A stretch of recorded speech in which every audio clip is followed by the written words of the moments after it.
27-28 साल हो गया मुझे प्रभु में, तो कम से कम मेरा 10 साल का समय उपवास और प्रार्थनाओं में गया है।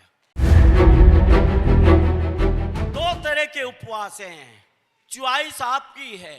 एक उपवास है, उपवास में हूं, घमंड से बैठा है, उपवास में हूं, प्रार्थना कर रहा हूं, 6-6 घंटे प्रार्थना करता हूं, पूरे घमंड से बैठा है, दूसरे को दुख दे रहा, चुभी चुभी बातें कह रहा है, आपस में लड़ाई झगड़े हो रहे हैं। इसका परिणाम यही होता है, आपस में लिखा झगड़ते हो, घूसे मारते हो। एक उपवास का परिणाम होता है घरों में लड़ाई झगड़ा, दुष्टता पैदा होती है। दूसरे उपवास का परिणाम है कि तू दुहाई देगा, यहोवा सुनेगा। आमीन। एक उपवास घमंड की बातें उपवास में करते हैं, सांसारिकता की बातें उपवास में करते हैं, रोटियां छोड़ रखी हैं, गली कूचे में मोहल्ले में एक घर से दूसरे घर में बताते घूमने में उपवास में हूँ, चुगलखोरियाँ कर रहे हैं, दूसरे की बुराइयां कर रहे हैं। जो पाप दूसरे दिन नहीं करते वो पाप उपवास में ही करेंगे। कुछ लोग ऐसा करते हैं, क्या करूं पास्टर जी, उपवास में शैतान ने काम कर दिया। अरे तूने शैतान को मौका दे दिया, शैतान ने काम कर दिया। जब कुछ लोग ऐसा करते हैं, क्या करूं पास्टर जी, उपवास में शैतान ने काम कर दिया। अरे तूने शैतान को मौका दे दिया, शैतान ने काम कर दिया। जब मौका ही नहीं देंगे, रोटी पानी छोड़ के बंद करेंगे कमरा, किसी को दुखी नहीं करेंगे, अपने प्रभु के चरणों में बैठ जाएंगे, सच्चाई से प्रार्थना करेंगे, परमेश्वर आपकी प्रार्थना को सुनेगा और कोई भी शैतान काम नहीं करेगा। आमीन, आमीन।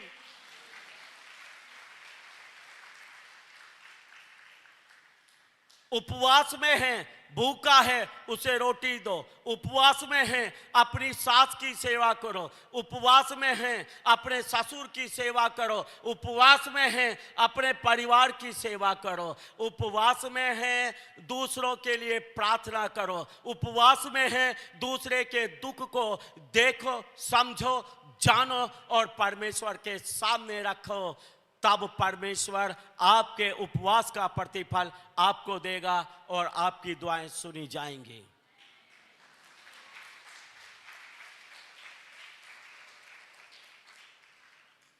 उपवास के बाद कितने लोगों के घरों में झगड़े हुए हैं, जरा बताएंगे मुझे हाथ खड़ा करके। उपवास प्रार्थना के बाद घर में लड़ाई झगड़ा। एक भाई ने ईमानदारी से हाथ खड़ा किया।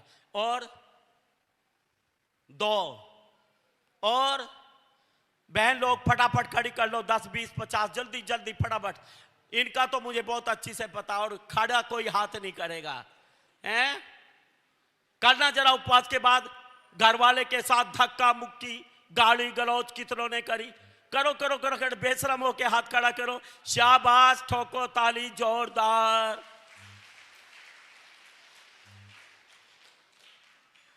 उपवास के अंदर छोटे हो जाओ। छोटे होने का मतलब सबके सेवक हो जाओ। उपवास के अंदर अपने लिए प्रार्थना करो। उपवास के अंदर दूसरों के लिए प्रार्थना करो। उपवास के अंदर भूखे को रोटी दो। उपवास के अंदर नंगे को कपड़ा दो। जिसकी कोई जरूरत अगर आपको पता चले आप पूरा करें। परमेश्वर इन सारे धर्म के कामों को आपके देखेगा और आप दुहाई देंगे, परमेश्वर सुनेगा।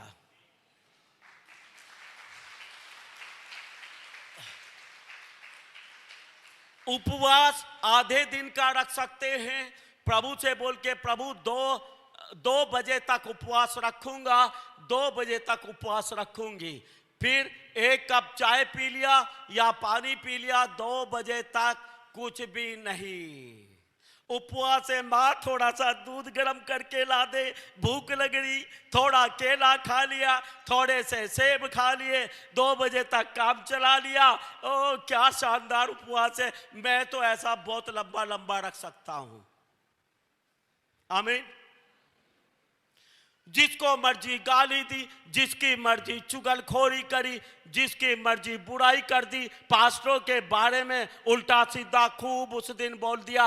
बाकी दिन पास्टरों के खिलाफ बोले ना बोले, उपवास में बैठ के जरूर बोलेगा। फिर बोलेगा बस पास्टर जी शैतान ने काम कर दिया। शैतान ने नहीं काम करा, जो कुछ तेरे अंदर था उपवास वाले दिन सारा कुछ तूने बाहर करा।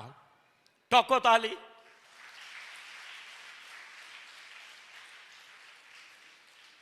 बोलो कौन सुनेगा? फिर कौन सुनेगा? 2 बजे तक उपवास है, 2 बजे तक कमरा बंद करें, उपवास करें, प्रार्थना करें, बाइबल पढ़ें। नो चुगलखोरी, नो झूठ बोलना, ना किसी को दुख देना। खुद रोटी नहीं खाई लेकिन नहीं, साथ चाहे रोज कुछ काम करे, उसको बोले तू आज कुछ काम नहीं करेगी माँ, आज काम मैं करूंगी, सबकी सेवा करूंगी, खुदा से प्रार्थना भी करूंगी, और फिर जो दुआ करेगी परमेश्वर सुनेगा। आमीन। आधे दिन का रख रहा, आधे दिन में भी यही काम, 1 दिन का रख रहे हैं, 1 दिन में भी यही काम, 10 दिन का रख रहे हैं, 10 दिन में भी यही काम। प्रभु के सामने छोटे बन के दुआ प्रार्थना अपने लिए, दूसरों के लिए, नो चुगलखोरी, नहीं किसी के खिलाफ बोलना, नहीं लड़ाई झगड़ा करना, दूसरों को प्यार करना, दूसरों की मदद करना। लगातार जब आप ऐसा उपवास रखते हैं, आपके उपवास और प्रार्थना स्वर्ग में पहुंचते हैं और आपके जवाब आते हैं। परमेश्वर का धन्यवाद हो, मैंने अपने जीवन में बहुत सारे उपवास किए हैं। अगर मैं आपको बता दूं कि 27-28 साल हो गया मुझे प्रभु में, तो कम से कम मेरा 10 साल का समय उपवास और प्रार्थनाओं में गया है। कम से कम 10 साल का समय मैंने बहुत लंबे लंबे उपवास रखे हैं। परमेश्वर का धन्यवाद हो, मैं उपवास प्रार्थनाओं की सामर्थ को जानता हूं, उपवास प्रार्थनाओं के परिणाम को जानता हूं। अच्छा है आप कलीसिया के लोग भी अपने दुख के लिए, दूसरों के दुख के लिए उपवास और प्रार्थना करना सीख लें, तो आप अपने ऊपर से जुए तोड़ेंगे और दूसरों के ऊपर से भी जुए को तोड़ोगे। आमीन। कितने लोगों को उपवास समझ आया है?